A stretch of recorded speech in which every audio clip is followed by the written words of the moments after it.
9월 10일 데일리 가정 예배를 드리는 가정과 각자의 자리에서 예배하는 모든 성도 여러분들께 하나님께서 주시는 은혜가 가득하기를 축복합니다. 사도신경으로 우리의 신앙을 고백하겠습니다. 전능하사 천지를 만드신 하나님 아버지를 내가 믿사오며 그 외아들 우리 주 예수 그리스도를 믿사오니 이는 성령으로 잉태하사 동정녀 마리아에게 나시고 본디오 빌라도에게 고난을 받으사 십자가에 못 박혀 죽으시고 장사한 지 사흘 만에 죽은 자 가운데서 다시 살아나시며 하늘에 오르사 전능하신 하나님 우편에 앉아 계시다가 저리로서 산자와 죽은 자를 심판하러 오시리라. 성령을 믿사오며 거룩한 공회와 성도가 서로 교통하는 것과 죄를 사하여 주시는 것과 몸이 다시 사는 것과 영원히 사는 것을 믿사옵나이다. 아멘. 찬송가 254장 내 주의 보혈은 함께 찬송하시겠습니다.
오늘 하나님께서 우리에게 주신 말씀은 창세기 42장 26절에서 28절, 제가 가진 성경 구약 67면 전후에 있습니다.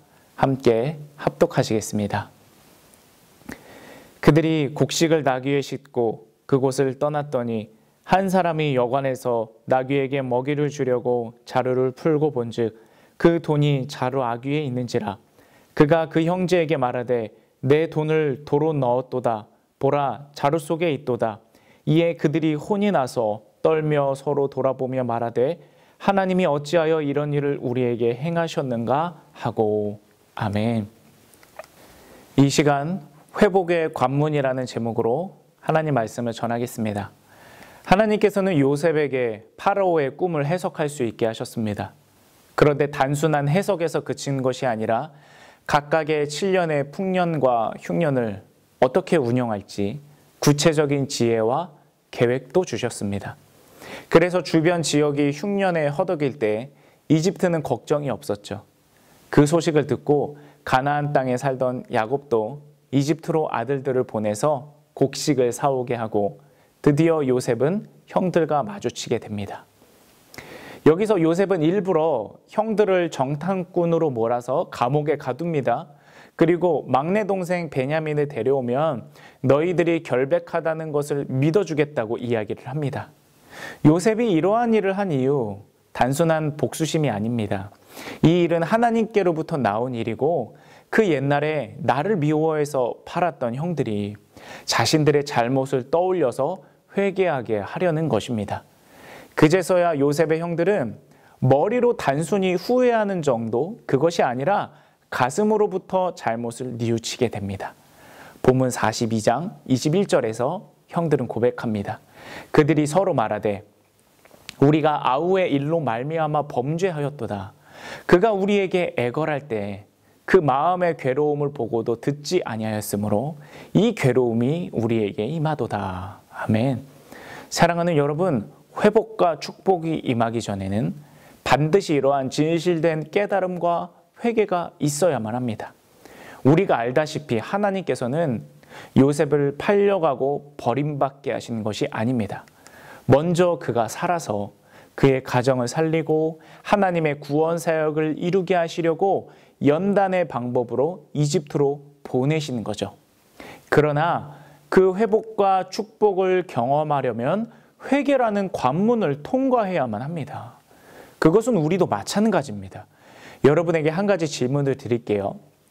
어느 날 최고급 음식을 먹을 기회가 왔다고 생각해 볼까요? 그런데 그 음식을 받아서 먹을 두 가지의 그릇이 마련되어 있습니다. 하나는 아주 값비싼 금그릇인데 여러 찌꺼기가 묻어서 아주 더럽습니다.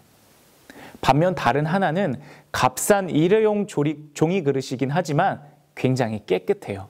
여러분은 두 그릇 중에 어디에 음식을 담아 드시겠습니까?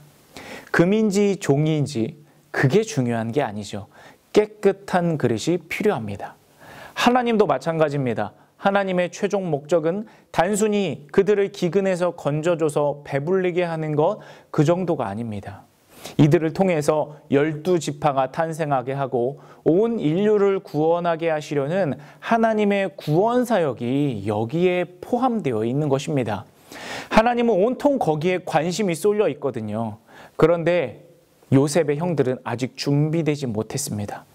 죄가 해결되지 않았기 때문에 그 그릇에 어떠한 회복이나 축복을 담아준들 죄와 섞여서 같이 더러워지게 되는 거죠. 그래서 하나님께서는 일단 깨끗하게 하는 작업부터 하시는 것입니다. 우리도 하나님께서 이렇게 깨끗하게 하려 하실 때 회복과 축복의 관문인 회개의 과정을 거치게 하실 때 진실하게 죄를 뉘우치고 주님의 보혈을 의지하여 씻음받게 되기를 축복합니다. 그리고 우리가 유념할 것이 하나 있는데요. 이 회개의 과정이 우리가 생각한 것 그 이상으로 철저하게 이루어진다는 점입니다. 요셉은 형들 중에 시므온만 대표로 남고 나머지가 가서 베냐민을 데려오도록 했죠. 그러면서 집으로 돌아가는 형들의 자루에 몰래 돈을 넣어서 훔친 것처럼 만듭니다. 이것도 마찬가지로 요셉이 복수심 때문에 그런 것은 아니고 하나님께서 요셉을 통해 하시는 일이었습니다. 얼마 안 가서 자루에 돈이 있다는 것을 발견하고 형들은 다시 고백하며 말합니다. 본문 42장 28절 말씀입니다. 그가 그 형제에게 말하되 내 돈을 도로 넣었도다. 보라 자루 속에 있도다. 이에 그들이 혼이 나서 떨며 서로 돌아보며 말하되 하나님이 어찌하여 이런 일을 우리에게 행하셨는가 하고. 여러분 말씀의 말미를 잘 보실까요? 하나님이 어찌하여 이런 일을 행하시는 걸까? 앞선 21절에서의 죄의 뉘우침과 회개가 다시 반복이 되는 겁니다. 여러분 잊지 마십시오. 하나님은 정말 우리 죄를 너무 미워하셔서 예수님의 보혈까지 흘리게 하실 정도입니다. 그러므로 아주 철저하게 죄를 회개하게 하시는 겁니다. 우리도 하나님의 회복과 축복이 간절하다면 먼저 이렇게 회개의 관문을 예수님을 믿는 믿음으로 통과해야만 할 것입니다.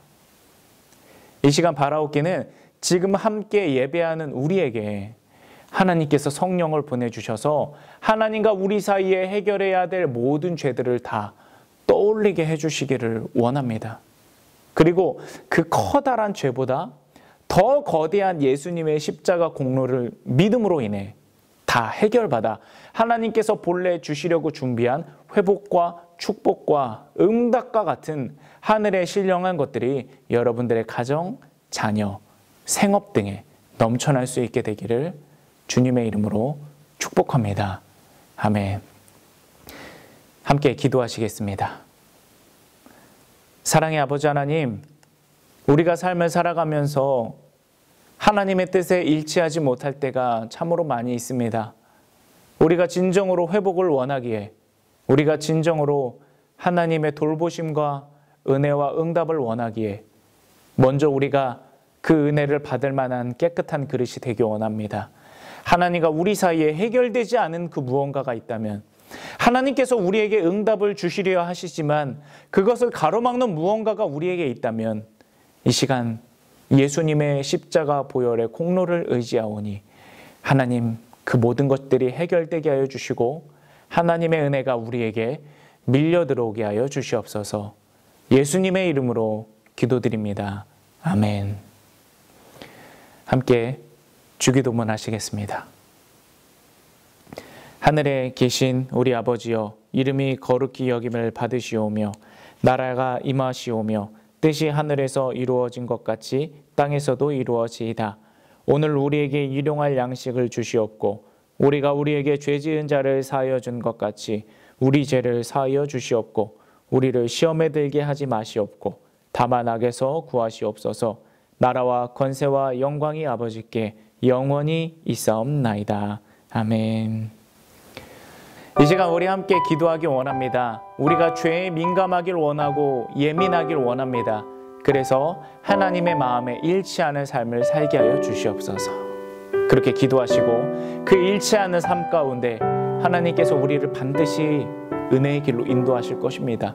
그것을 믿고 코로나19로 어려운 이 상황 가운데 우리의 기도 제목을 하나님 앞에 모두 다 아뢰는 시간 갖기를 원합니다. 이 새벽 여러분에게 하나님의 응답이 있기를 소원합니다. 함께 기도하시겠습니다.